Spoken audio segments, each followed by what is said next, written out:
ওনারা যেই রকম বললেন আজকে আমাদের এই 10 দফা দাবিতে এই আন্দোলন চলছে, ওনারা তো সব কিছু কভার করিয়ে নিয়েছেন। আমিও চাই না আর এই জিনিসটা দিকেই, তো আমরাও রিকোয়েস্ট করবো ম্যানেজমেন্টের কাছে আপনাদের থেকে, আপনাদের মাধ্যমে, যে যেন ওরা আমাদের সঙ্গে কথা বলে এটার জন্য একটা মধ্যস্থতায় আসে।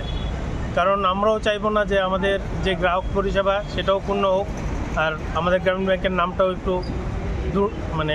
একটু খারাপ হোক, সেটা আমরা চাইবো না। এখানে আমরা জয়েন্ট ডেভেলপমেন্ট ফোরাম থেকে উপস্থিত আছি। আমি সুদর্শন মজুমদার, জেনারেল সেক্রেটারি TGBEA, উনি অতনু ধর, জেনারেল সেক্রেটারি TGB OA, উনি সুদীপম সরকার, জেনারেল সেক্রেটারি TGBEA, এবং Sanjay Das, general secretary TGB OU।